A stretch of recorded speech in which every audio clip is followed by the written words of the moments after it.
Varias son las teorías que intentan determinar el momento y la forma en que llegaron los primeros pobladores al territorio del continente americano. Según Mirambel, fue a través del estrecho de Bering, hace 70 o 60 mil años, que hombres y mujeres cazadores de animales, como el mamut y el mastodonte, ingresaron al actual territorio de Alaska. El clima frío del Ártico propició un congelamiento, sirviendo de puente a un nuevo mundo. Sin embargo, ese fechamiento parece ser mucho mayor de lo que generalmente es aceptado, pues se manejan fechas de poblamiento entre 16.000 a 20.000 años antes del presente. Otros científicos señalan una ruta de poblamiento a través del Océano Pacífico, utilizando embarcaciones rudimentarias que de Filipinas u Oceanía fueron arrastradas por corrientes marinas. En la actualidad, existe evidencia sobre el poblamiento del Pacífico, que habría ocurrido luego del poblamiento de América. La región del actual territorio salvadoreño es una de las zonas que brinda las mejores condiciones para ser habitada por grupos humanos, debido a las características que imperaban en ella, como la riqueza de recursos naturales, las cuales permitían la caza, la pesca y la recolección de frutos. El Salvador forma parte del área histórico-cultural conocida como Mesoamérica, la cual se extiende desde el occidente de México hasta el Golfo de Nicoya en Costa Rica.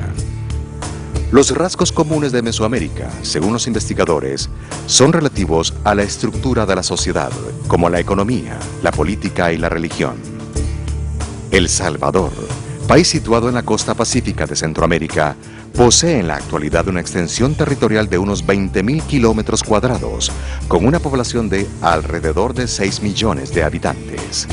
Se estima que fue habitado hace 14 o 16.000 años antes del presente. Un lugar que arroja importantes vestigios sobre los primeros habitantes de la región de El Salvador se ubica en el departamento de Morazán, en el sitio conocido como la Gruta del Espíritu Santo en Corinto. La organización social de estos grupos eran cazadores-recolectores y eran grupos familiares generalmente, no pasaban de 50, de 100 personas. Para entender de una mejor manera el desarrollo de los asentamientos humanos en el actual territorio salvadoreño, es preciso desglosar periodos que la antropología ha determinado en preclásico, clásico y posclásico.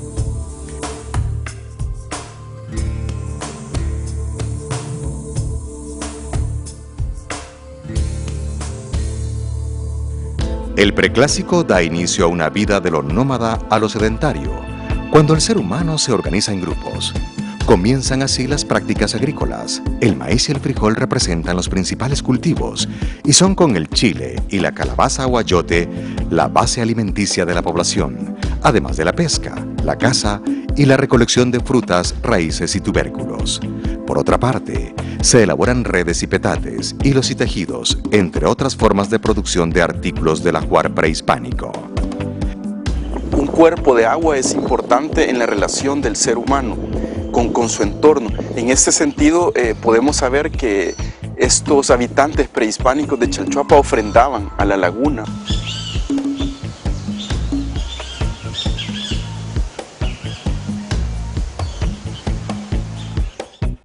En México surgieron nuevas técnicas de producción agrícola, lo que dio paso al intercambio comercial a larga distancia. Es durante este periodo que aparece el juego de pelota mesoamericano.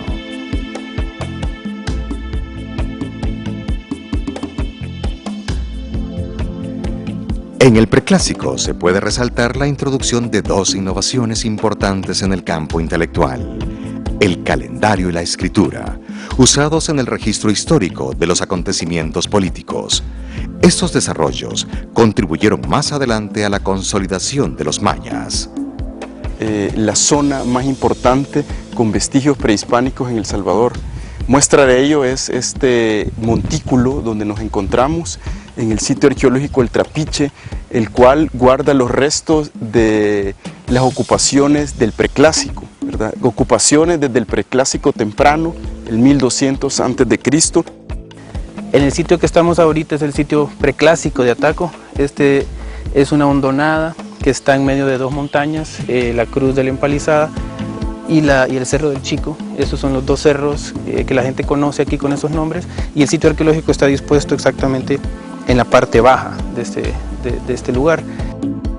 Las comunidades habitaron en casas con espacios interiores muy reducidos, construidas de lodo y troncos delgados, es decir, pajareque. Se observa el sentimiento de respeto a las deidades. Hubo hechiceros y sacerdotes que ejercían control político y social. La zona más importante de ocupación humana en El Salvador se sitúa en el occidente, en la región de Chalchuapa, Santa Ana. La laguna Cuscachapa y el Trapiche se reconocen como lugares que contienen importantes vestigios de asentamientos humanos. Casablanca es un sitio ubicado al norte de Chalchuapa.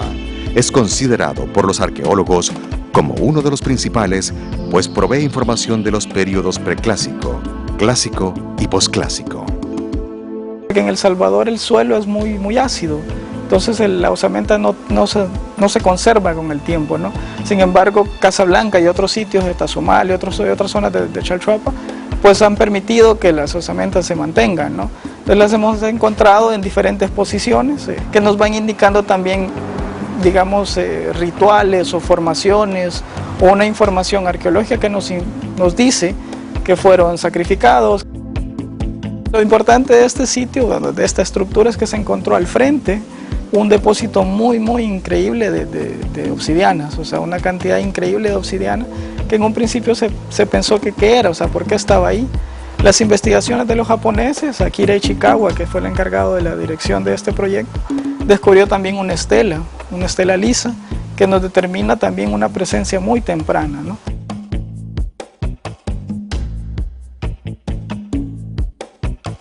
Investigaciones recientes de Paredes Umaña, de la Universidad de Pensilvania, en la zona nuclear donde se descubrieron cabezas de jaguar, denotan una frontera cultural delimitada por la presencia de monumentos tallados en piedra que están distribuidos actualmente en los departamentos de Aguachapán, Sonsonate y Santa Ana.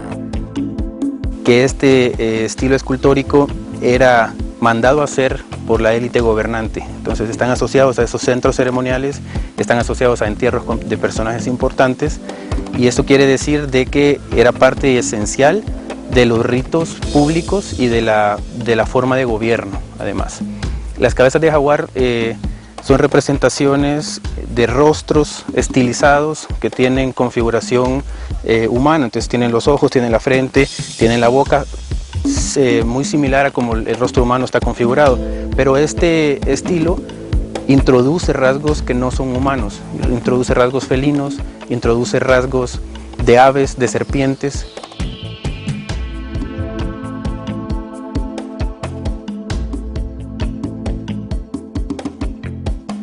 Entre los siglos V y VI ocurre un suceso que puso en peligro a los habitantes de la región paracentral y occidental del actual territorio salvadoreño: la erupción del volcán de Ilopango.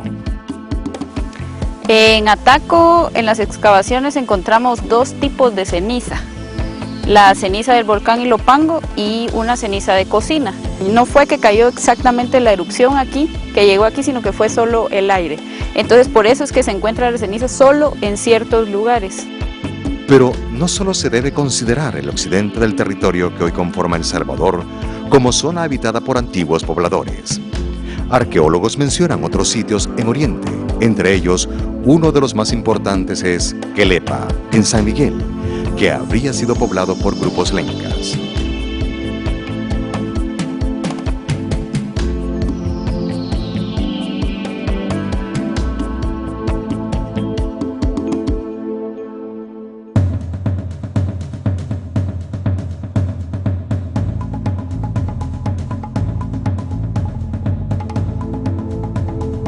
El período clásico tiene como característica el perfeccionamiento de las costumbres mesoamericanas.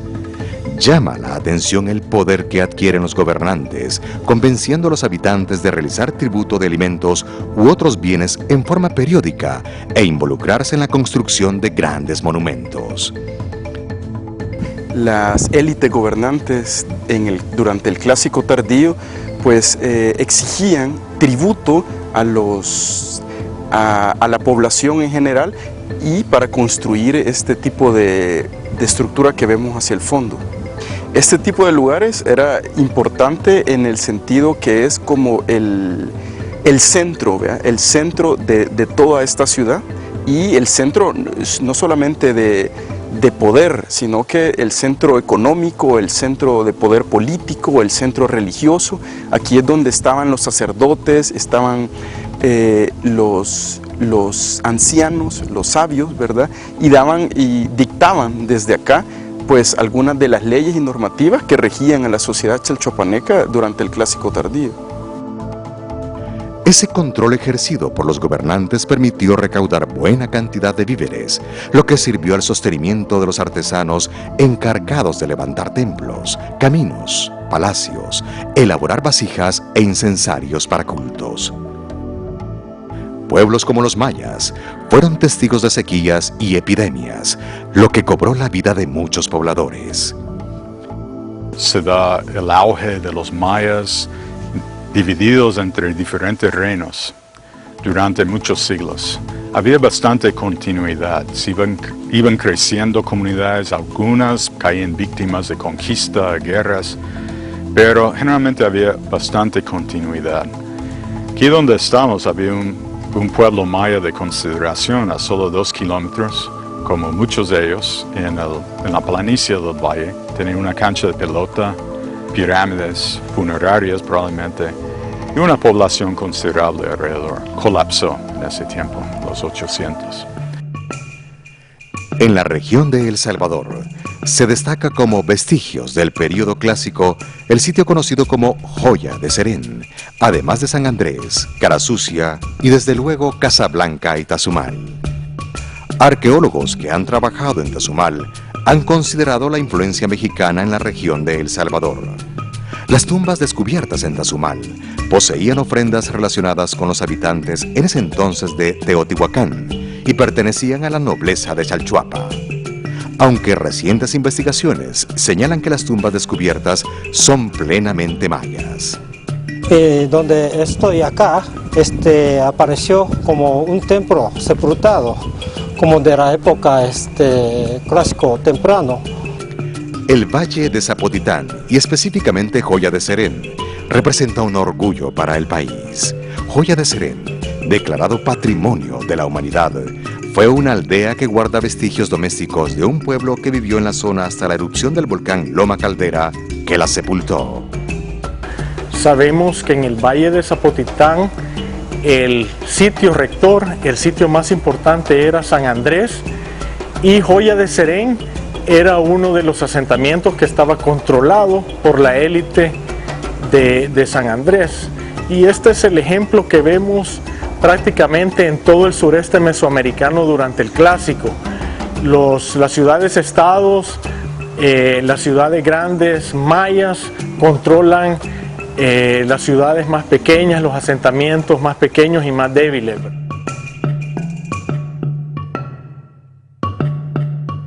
Había una élite que gobernaba, habían sacerdotes, habían artesanos, definitivamente había un ejército para que estos lugares mantuvieran el control sobre los otros asentamientos.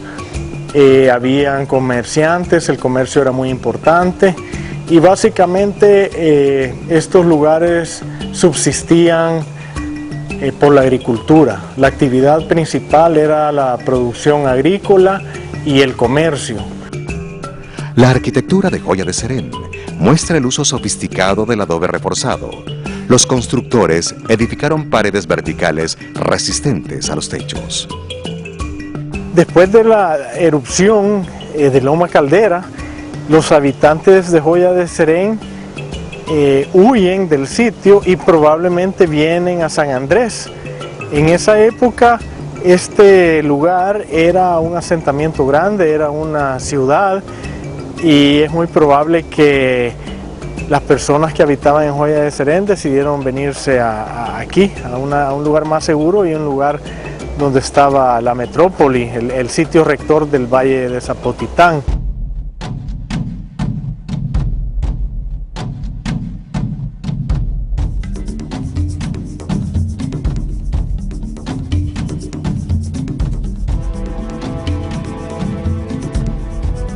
El período posclásico comienza con el deterioro de la civilización maya. Científicos hablan de varios factores que incidieron: presión demográfica, enfermedades, deterioro del ambiente, incluso las guerras entre grupos. De los tres periodos, es este el más violento. Los grupos se van militarizando al utilizar elementos nuevos como los metales. Es donde se utiliza el arco y la flecha. Invitaban a sus enemigos a presenciar las fiestas de Xipe Totec en palcos escondidos para infundirles terror de ser víctimas de conquista azteca, que mejor se rindieran pacíficamente. Eso era el objetivo. Y en esta zona tal vez también lo fue. En el posclásico ocurren las migraciones más significativas hacia la región de Centroamérica. Los pipiles llegan de México y se introduce el náhuatl en la región. Cabe la posibilidad de que se dieran dos migraciones mexicanas al territorio salvadoreño en el posclásico. Uno que resultó en Cihuatán, nueva ciudad, y otro siglos después que resultó en la población pipil. El posclásico va terminando con la primera epidemia introducida por los españoles, que fue de viruela. El sitio pipil de mayor relevancia fue su capital, originalmente llamada Cuscatán, ahora antiguo Cuscatlán, en cuyo entorno aún existen algunos vestigios arqueológicos. Cihuatán representa un pulso de influencia mexicana aproximadamente desde antes del siglo X hasta mediados del siglo XII después de Cristo, que podría o no tener que ver con los orígenes pipiles. Que Cihuatán, después de quizás solo siglo y medio de existencia, habiendo sido fundada por 900 más o menos, fue invadida y quemada. Donde quiera que se ha investigado hay señales de quema, hay escombros quemados. En los escombros usted encuentra puntas de flecha y puntas de lanza. Debajo de los escombros encuentra incensarios quebrados y otros objetos en el suelo. Eso indica un ataque repentino, los objetos sagrados quebrados, probablemente adrede, estatuas de dioses quebradas también, sujetando a la población a esas indignidades, destruyendo los símbolos de poder y sacros, y la violencia de un incendio que quizás en un día como hoy, con buen viento, muy seco, techos de paja, prendido allá, se hubiera cubierto toda la ciudad en breve. Y nunca más se volvió a ocupar Cihuatán. La llegada de los pipiles a nuestra región marca el comienzo de un nuevo imperio, una nueva historia. La población pipil, situada en el centro del actual El Salvador, fue aproximadamente de 500,000 personas, según investigadores.